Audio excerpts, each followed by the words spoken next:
Absorption costing. The article I am doing a PowerPoint on is the lots of trouble article. So the first question to understand it is, what is variable costing and what is absorption costing? To better understand this, I think of the company I started with my friend. It's an excavation company, and to understand the costing, my friend, not with an accounting background, wanted to be able to bill. He would take direct labor, direct materials, and want to bill out just from that. If we're billing more than that, then we're making money. And I told him, we should base it more on absorption costing, where you take the manufacturing and that goes into the cost of the product to get a closer amount of what to bill for. And there's more that went into that, but that helps me understand it of what goes into absorption costing and variable costing. In the article, lots of trouble. GM, Ford, Chrysler, they got into trouble with absorption costing. This came from overproduction of their vehicles, and it led to a lower cost per vehicle because they take these massive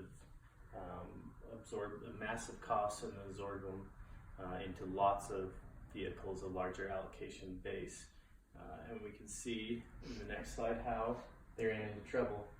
So the negative consequences is they were able to get short-term profit because of the low cost per vehicle on the income statement. So their profits were rising in the short term, but long term they're running into issues with large inventories, lots of vehicles on the lot, and that just those would carry onto the balance sheet rather than the income statement because of the inventory.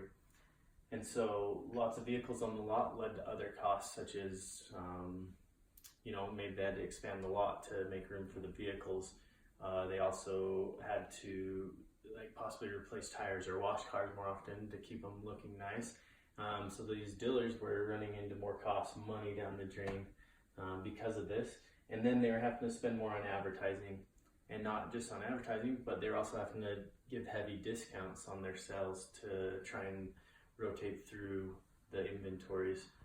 And so you'd get a truck or a vehicle, a car worth 20 grand, and they're having to give steep discounts. Maybe someone sees it on an auction lot for 10 grand. And then it confuses people about the actual cost of the vehicle and what the perceived value.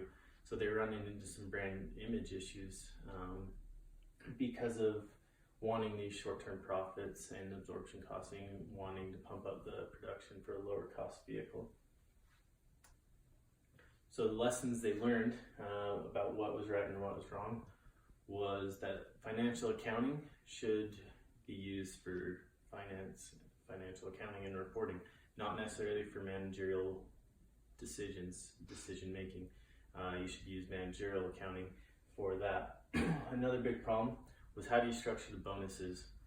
So the high executives were so focused on short term to get their bonuses, they were structured that way, but other things should go into it.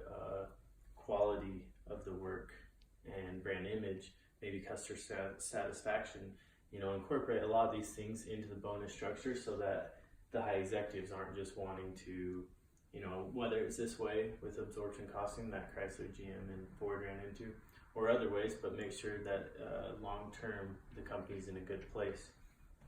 And so the way forward would just be to be using managerial accounting for business decisions. And if you are going to use absorption costing, have part of it like a cost of excess, have that be an expense so it shows up on the income statement.